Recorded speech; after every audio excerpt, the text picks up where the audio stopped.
Okay. வணக்கம், என் மகன் தர்மம் தலையாக்க நண்பர்களே. சரி, நான் எப்பயுமே வாயால் வீடு கட்டுறதில்ல, சொன்னதான் செயலை செஞ்சு முடிச்சிடுவேன். இப்போ எங்கே பார்த்துட்டீங்கன்னா சுவேசப்பூரில் இருக்க 19ஆம் தேதி. சரியாங்க? யாரை பார்க்க வந்திருக்குன்னா இது படத்தையே படமா. இவர் பேர் என்னம்மா? இது எத்தனை வருஷம் அப்படி இருக்காரு? 6 வருஷம். ஏன் இதுக்காக அடிப்பட்டாரா என்ன? சரி, உங்கள் வீட்டுக்காரியா என்ன? அவர் வந்து மோட்டரில் அடிப்பட்டாரா என்னன்னு எங்களுக்கு தெரியாது. ஆனால் சுயநகர் இல்லை. எவ்வளோ நாள் அப்படி இருக்காரு? ஒரு 6 மாதம் மேலே இருக்காரு இந்த மாதிரி. சரி, எப்படி சமாளிக்கிறீங்க இந்த குடும்பத்தை? 500 வெள்ளி பட்ஜெட் வச்சு வெட்டிக்கான 500 வெள்ளினா இப்போ பிள்ளைங்க டைமில் ஒரு 100 வெள்ளி 200 வெள்ளி அவங்க லோன் காசுலேருந்து போடுவாங்க. அதை வச்சு தான் சமாளிக்கிறோம். வேற எந்த ஒரு வழியும் இல்லைன்னு எங்களுக்கு. சரி, அன்னைக்கு நீங்கள் கால் பண்ணி உங்கள்கிட்ட வந்து கேட்குறப்ப நான் உங்களுக்கு வீடியோ போட்ட பிறகு உங்களுக்காக வீடியோ நான் அவசரத்துக்கு வர முடியாத பட்சத்தில் உங்கள் வீடியோ விளையாட்டுனால அந்த வீடியோ பார்த்துட்டு உங்களுக்கு எவ்வளோ தொகைகள் வந்து மக்கள் வேணும் வந்துச்சு? 1350 வெள்ளி வந்துச்சுங்க. ப்ளஸ் அந்த 200 வெள்ளி விட்டுட்டீங்க, 1550 வெள்ளி வந்துருக்கு சொன்னீங்க. ஆமாவா? அந்த காசை வச்சு உங்கள் வீட்டு காசை செட்டில் பண்ணிட்டீங்களா? வீட்டு சேவை கட்டிட்டேனே, தண்ணியில் காசு கட்டிட்டேனே. இப்போ உங்களுக்கு எந்த பிரச்சனையும் இல்லை இந்த மாதம் போன 8 மாதத்துக்குலாம்? சரி, இப்போ நம்ம வாங்கிட்டு வந்து கொடுத்த பொருள் கிட்டத்தட்ட 9 டின் பால் மாவு. இது எல்லாமே விலை பால் மாவு. இதெல்லாம் யாருக்கு கேட்டீங்க? இவருக்கு தானே கேட்டீங்க? பவித்ரன் கேட்டேன். எதுக்காக கேட்டிருக்கீங்க?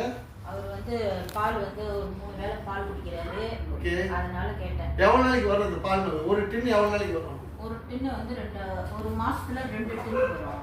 ஓகே, வேற குறைய இங்கே வந்து 9 டின்னு கிட்ட கிட்டத்தட்ட ஒரு 4 மாதம் 5 மாதத்துக்கு பாய்க்கிற டின்னு இருக்கு. ஆமாவா? அப்போ நீங்கள் என்ன சொன்னீங்க? ஜனவரியில் பிள்ளைங்க வேலை படித்து முடிச்சுட்டு வர இடம் வேலைக்கு போயிடுவாங்க. அதுக்கப்புறம் உங்களுக்கு கஷ்டம் இருக்காது. கிட்டத்தட்ட பெம்பஸும் கிட்டத்தட்ட 9 பேக்கெட் இருக்கு. எல் சைஸ் கேட்டீங்க. செலவு ஜாமான் நம்மளால முடிஞ்ச வரைக்கும் வாங்கி கொடுத்துருவோம். சரி, நம்ம வீடியோ பார்த்துட்டு உங்களுக்கு ஆளும் உதவி செஞ்சுருக்காங்க. சரியா? சரி, இப்படி இருக்கிற பட்சத்தில் உங்களோட குறைஞ்சது ஒரு 5 வருஷம் கஷ்டம் தீர்ந்துருச்சா இல்லையா? சரி, தர்மத்தை இயக்கத்துக்கு என்ன சொல்ல வரீங்க? கேட்டவனே வந்து செஞ்சதுக்கு ரொம்ப நன்றிண்ணே.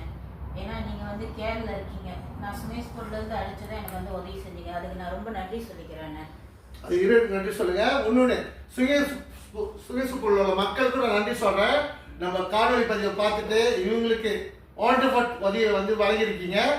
இன்னைக்கு நம்மளால முடிஞ்ச உதவி பொருட்களை வந்து இவங்களுக்கு வழங்கியிருக்கோம்.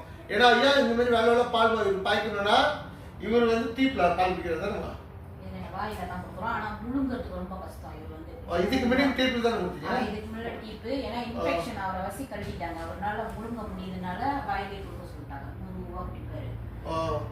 ஒரு குடும்பத்தில் ஒரு ஆள் படுத்த படுக்கையா இருந்தாலே பெரிய தலைவலி, மருத்துவ செலவுலாம் நிறையா வருங்க. இந்த ஃபேமிலியில 2 பேருக்கு மருத்துவ செலவே இன்னொன்று ஒரே ஆளுக்கு தான் மதியம் 500 இருக்குது. இது சேவை வீட்டா சொந்த வீடாமா?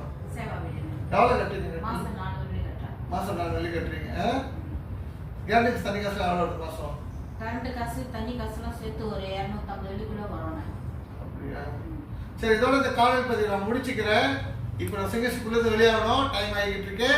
இந்த காணொலி பதிவு பார்த்தவங்க சிங்கப்பூர்ல இருந்தீங்கன்னா இந்த ஃபேமிலி கொஞ்சம் கண்டுக்குங்க. சரியா?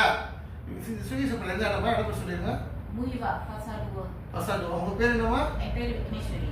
சரி, நன்றி, வணக்கம். காணொலி பதிவு முடிச்சுக்கிறேன்.